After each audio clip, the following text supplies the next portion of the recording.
እንጸልይ። አባታችን ሆይ በሰማያት የምትኖር መንግሥትህ ትምጣ፣ ፈቃድህ በሰማይ እንደሆነች እንዲሁም በምድር ትሁን። የዕለት እንጀራችንን ዛሬ ስጠን፣ በደላችን ሁሉ ይቅር በለን እኛም የበደሉንን ይቅር እንደምንል ሁሉ፣ አቤቱ ወደ ፈተና አታግባን ከክፉ ሁሉ አድነን። መንግሥት፣ ኃይል፣ ክብር፣ ምስጋና ያንተ ነውና ለዘላለሙ አሜን። ሰላማችሁ ይብዛ። ዛሬ ቃል ሼር ማድረጋችሁ የሐዋርያት ሥራ ምዕራፍ 17 ቁጥር 32ኛው ነው። በጌታ በኢየሱስ ክርስቶስ ስም አነበዋለሁ። እነሱም ስለ ሙታን ትንሣኤ በሰሙ ጊዜ አንዳንዶቹ አፌዙ፣ ሌሎቹ ግን ስለዚህ ጉዳይ ከአንተ ጋር ለመስማት እንፈልጋለን አሉት። በጌታ በኢየሱስ ክርስቶስ ስም እንደገና አነበዋለሁ። እነርሱም ስለ ሙታን ትንሣኤ በሰሙ ጊዜ አንዳንዶቹ አፌዙ፣ ሌሎቹ ግን ስለዚህ ጉዳይ ከአንተ ዳግመኛ ለመስማት እንፈልጋለን አሉት። ጳውሎስን ማለት ነው።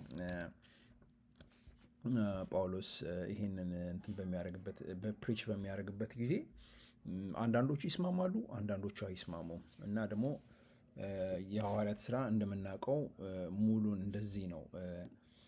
የሚስማሙበት ቦታዎች አሉ፣ የማይስማሙበት ቦታዎች አሉ። እና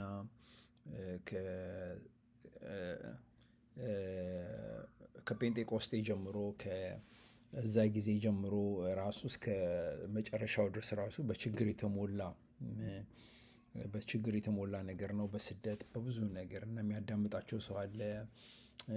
ሰፖርት የሚያደርጋቸው መንግስቶች አሉ፣ ገቨርነሮች ወይ ባለሀብቶች፣ ብዙ ነገሮች አሉና ይሄ የሐዋርያት ሥራ ምዕራፍ 17:32 ምን ይላል? እንደገና እነርሱም ስለ ሙታን ትንሣኤ በሰሙ ጊዜ፣ ስለ ሙታን ትንሣኤ ጌታችን ኢየሱስ ክርስቶስ አንዳንዶቹ አፌዙ፣ ሊቀበሉት አልቻሉም። ሂድ ከዚህ አንቀበልህም፣ እኛ ወደ ግራ ስንሄድ አንተ ወደ ቀኝ ሂድ አይነት ነገር እና ሌሎቹ ግን ስለዚህ ጉዳይ ከአንተ ጋር ዳግመኛ ለመስማት እንፈልጋለን አሉት። እና እግዚአብሔር ብዙ ጊዜ ከመቀበላቸው በፊት የሆነ ቻሌንጅ ያስፈልጋል። አንዳንዶች ማያምኑ ከሆነ ስትነግራቸው እንዲህ ይላሉ። ከዛ በኋላ በዛ ጊዜ ያለው ሐዋርያት ወይ አስተማሪ ወይ አንድ ሰው ያን ነገር ላሳመናቸው በሚናገርበት ጊዜ እንዲህ በቃ ወይ ይጮሃሉ ወይ ይማታሉ ወይ አንድ ነገር ያደርጋሉ፣ በጣም ኤቲስት ከሆኑ እና ግን መሀል ላይ ግን በተወሰነ ደቂቃ ውስጥ 7-12 ደቂቃ ውስጥ እንትን ይፈጠራል። መንፈስ ቅዱስ እነዛ ሰዎች ላይ ይሰራና ወይ ኢሞሽናል ይሆናሉ ወይ ያለቅሳሉ ወይ እውነቱን ሲነገራቸው ማለት ነው በቃ እና በጣም እንትን ነው። ብዙ ሰዎችን እየጋበዘ ነው፣ እየፈለገ ነው። እና እግዚአብሔር ታምር የሚሰራ ሰው ነው። እና ጳውሎስ ይህን ነገር በሚያደርግበት ጊዜ በቃ በታማኝነት ይፈልጋል፣ ይናገራል፣ ያዳምጣል፣ ያወራል፣ በትዕግስት ይመረምራል። እና እምነታችን የሚፈተነው እውነተኛ ፈተና አፔን ዳውን ሲመጣ፣ ከፍታ ዝቅታ ሲመጣ ነው። በሰው ልጅ ምክንያትና በእግዚአብሔር ምክንያት ያለውን ነገር ሪሌት ስናደርግ እና ኩራትን እና እንትንን ያለንን ውስጣዊ እንትናችንን በቃ በጣም ቻሌንጅ ያደርጋል ውስጣችንን ማለት ነው። እና ብዙን ጊዜ ዓለማዊና መንፈሳዊ አይነት ልዩነት አለ። እና ሞኝ ራሱ ይሄም መጽሐፈ ምሳሌ ምዕራፍ 18 ሁለተኛው ምን ይላል? ሞኝ በመረዳት በእውቀት በጥበብ ደስታ ለማግኘት አይሞክርም። እና ሞኝ ደስ የሚለው ደስታ የሚያገኘው በቃ በአየር በማይጨበጠው በአየር ነው ማለት ነው። አየርን እኮ ልንጨብጠው አንችልም። እንዲህ ብናደርግ አንችልም። በዛ አይነት ነገር ነው ሞኝ በቃ አለ አይደለ? በጭስ አይነት ነገር ነው እንትን ደስ የሚለው። እና ጳውሎስን ለእነዚህ ሰዎች ለማሳመን በሚሞክርበት ጊዜ እግዚአብሔር ልባቸውን የከፈተላቸው ሰዎች ነበሩ፣ እሱን ሲያዳምጡት የነበሩ እና ጥበብ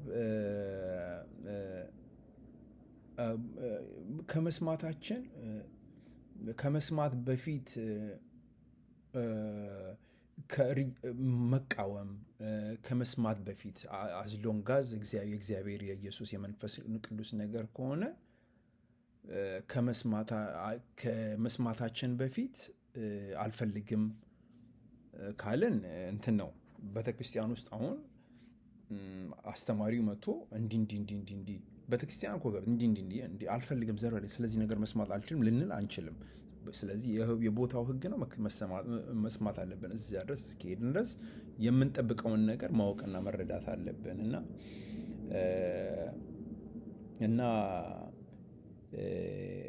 መንፈሳዊ ረሃብ፣ መንፈሳዊ ጥማት፣ መንፈሳዊ በቃ መራብ፣ መጠማት፣ እነዚህ ነገሮች ለእግዚአብሔር በመንፈስ ድሃ የሆኑ ብፁዓን ናቸው እኮ ይላል። በጣም ጥሩ ነው እንደዚህ መሆን። ምክንያቱም ይሄ ነገር ይረዳናል። የእግዚአብሔርን ነገር፣ የእግዚአብሔርን ፍቅር፣ የእግዚአብሔርን ሰላም፣ የእግዚአብሔርን ተስፋ፣ የእግዚአብሔርን ደግነት፣ የእግዚአብሔርን ትህትና፣ የእግዚአብሔርን ራስ መቆጣጠር፣ የእግዚአብሔርን ጥሩነት፣ እነዚህን ነገሮች እንድንራብ እንድንፈልግ ማቴዎስ ምዕራፍ 7:7 ፈልጉ ታገኛላችሁ ነው የሚለው እና እነዚህ ነገር ተርበን አይናችን ልባችን ከተገለጠ እነዚህ ነገሮች በጣም መሳሪያዎች ናቸው ከመንፈሳዊ ረሃብ ከመንፈሳዊ ጥማት ለመውጣት ማለት ነው። በመንፈስ ድሃ ከሆነን እንደውም ብዙ ሰዎች ኢንክሉዲንግ እኔም ራሴ ከዚህ የተነሳ ነው መጀመሪያ ሞቲቬሽናችን ይሄ ነው በቃ። እና በዚህ ድሃ የሆነ ሰው እግዚአብሔርን መጽሐፈ ማቴዎስ ምዕራፍ 7 ፈልጉ ታገኛላችሁ፣ አንኳኩ በር ይከፈትላችኋል፣ ለምኑ ይሰጣችኋል። እና ይሄ በጣም ኃይለኛ ፒስ ላይ በጣም ኃይለኛ ሰላም ላይ ከሆንን ይሄ ነገር በጣም ጥሩ ነው። ከተራብን የእግዚአብሔርን ለመብላት ከተጠማን እግዚአብሔርን ለመጠጣት እና ምን ይላል በጌታ በኢየሱስ ክርስቶስ ስም አነበዋለሁ። እነሱም ስለ ሙታን ትንሣኤ በሰሙ ጊዜ አንዳንዶቹ አፌዙ። በቃ አሁን እነዚህ ሞኞቹ ናቸው ያፌዙት፣ ሞኞቹ ናቸው የተቃወሙ። ሌሎች ግን ስለዚህ ጉዳይ ከአንተ ዳግመኛ ለመስማት እንፈልጋለን አሉት። እነዚህ አሁን በመንፈስ ድሃ የሆኑት የተራቡት የተጠሙት ናቸው እና እግዚአብሔርን የሚፈልጉ ኢየሱስን መንፈስ ቅዱስን የሚፈልጉ በቃ እውነት የገባቸው ቁጭ ብለው አይምሯቸውን በጥሩ ነገር ሲመረምሩ ሲያሰላስሉ ሲሰሙ ሲያዩ ሲያወሩ የነበሩ ሰዎች ናቸው እንደዚህ ያሉት። ምክንያቱም ባያዩ ባይሰሙ አባት እናታቸው ባይመክሯቸው ታላቅ ወንድም ታላቅ እህታቸው ባይመክሯቸው እነሱም ወጥተው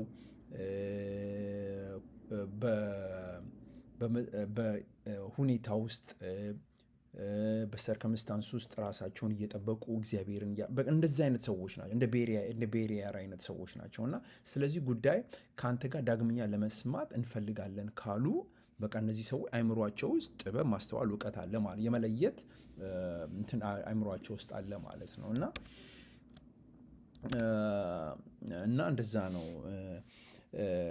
እና እግዚአብሔርም ደግሞ የሚያደላው እግዚአብሔር እኮ ስህተትንም ውሸትን መጥፎን የሚፈጠረው እሱ ነው።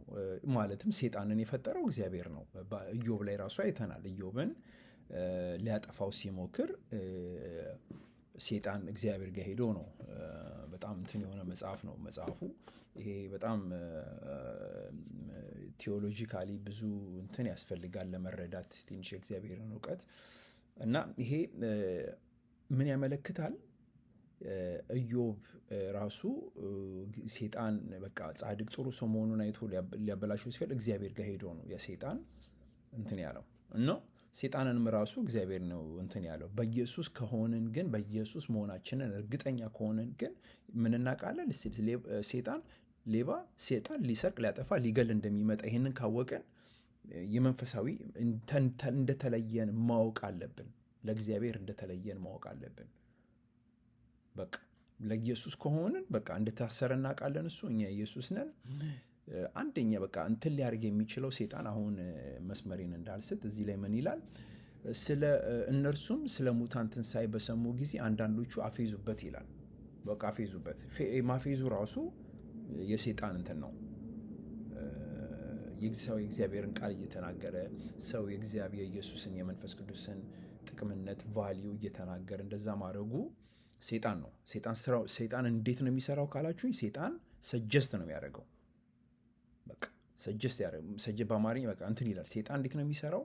መጀመሪያ ይፈታተናል። አሁን እኔ እዚህ ጋር ሆኜ አሁን አንድ ሰው እዚህ ጋር ሆኖ ወይ ባለቤቴ እዚህ ጋር ሆና እኔ እዚህ ጋር ሆኜ እኔ አሁን ባዛጋ ባለቤቴም እንደ ማዛጋት ያረጋታል ያለ ነገር ነው። ወይ እኔ ደግሞ ቁጭ ብዬ እዚህ ጋር ምግብ እየበላው ከሆነ እሷ ካየችኝ ይርባታል። ያን ያህል ኃይል አለው ሰይጣን። እንደዛ ነው የሚሰራው። እንደዛ በቃ ኃይሉ እንደዛ ነው። እና በቃ ሰጀስት ይገፋፋ እንትን ይላናል እንጂ ምንም ሊያረግ አይችልም። በቃ አስተሳሰባችን ሊቀይር ይሞክራል። በቃ እንትን ያደርግ ትግል አሁን ትግል ራሱ ሬስሊንግ ላይ እንደዚህ ይታገለናል እንጂ አቅም በቃ ምንም ሊነካን አይችልም። ሊነካ በቃ ሰጀስት ነው እንጂ የሚያደርገው ይገፋፋናል እንጂ በተለያየ አይነት መንገድ አሁን ቅድም እንደተናገርኩት አንድ ሰው እኔ እዚህ ጋር ሆኜ አንድ ሰው ካጠገቤ ካዛጋ ያም ሰው ያዛጋል። እንደዛ ነው በቃ ሰይጣን የሚሰራው። እንደዛ ኃይል አለው የማዛጋት። አንድ ሰው እዚህ ጋር ቁጭ ብሎ እየበላ ከራበው ሰይጣንም እንደዛ አይነት ኃይል ነው ያለው። አንድ ሰው እዚህ ጋር ቁጭ ብሎ ከጠጣ ያ ሰው ካጠገቤ ያለው ከጠማው ያ የሚሰማው ስሜት ያ ካጠገቤ ያለው እኔ ምንም ሳያደርግ ከሆነ በማየት ብቻ የሚሰማው ስሜት ሰይጣንም እንደዛ አይነት ኃይል ነው ያለው። እና መስመሬን እንዳልስት እነዚህ ሰዎች ምን አሉ? ስለ ሙታን ትንሣኤ በሰሙ ጊዜ አንዳንዶቹ አፌዙበት ይላል። እና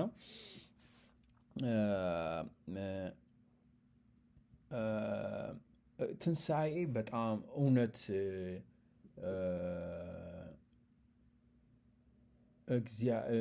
የሰው ልጅ የሰማም አለ የተቃወመውም አለ። ትንሣኤን እውነት ከመሆኑ የተነሳ እውነት ለሰው ልጅ መሰማት ያለበት ነገር በቃ ዓለም ላይ ተደርጎ ማይታወቅ ትልቅ ነገር እንደሆነ በቃ ሰው ልጅ መስማት እንዳለበት ማወቅ አለበት። እና ይሄ ግን ጌታችን ኢየሱስ ክርስቶስ ራሱ ዮሐንስ ምዕራፍ 11 ቁጥር 25 ላይ ምን ብሏል? እኔ ትንሣኤ ነኝ እና ሕይወት ነኝም ብሏል ጌታችን ኢየሱስ ክርስቶስ። እና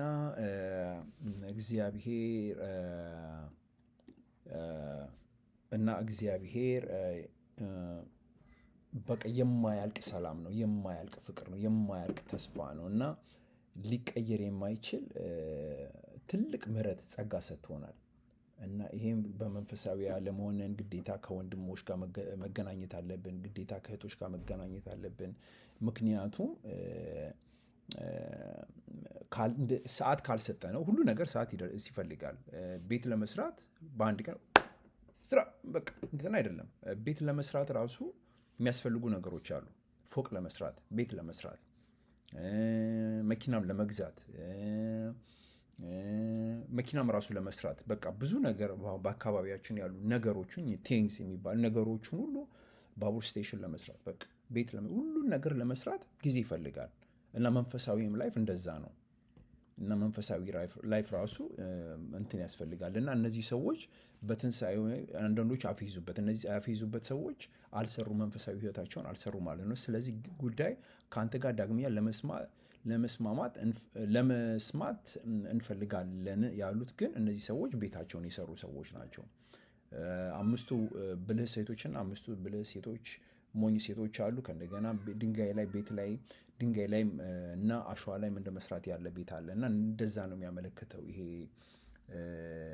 ቨርስ ስለ ትንሣኤ ሲወራ። እሺ እንጸልይ። አባታችን ሆይ በሰማያት የምትኖር መንግሥትህ ትምጣ፣ ፈቃድህ በሰማይ እንደሆነች እንዲሁም በምድር ትሁን። የዕለት እንጀራችንን ዛሬ ስጠን፣ በደላችን ሁሉ ይቅር በለን እኛም የበደሉንን ይቅር እንደምንል። አቤቱ ወደ ፈተና አታግባን፣ ከክፉ ሁሉ አድነን። መንግሥት፣ ኃይል፣ ክብር፣ ምስጋና ለዘላለሙ ያንተ ነውና አሜን። እግዚአብሔር ከእናንተ ጋር ይሁን።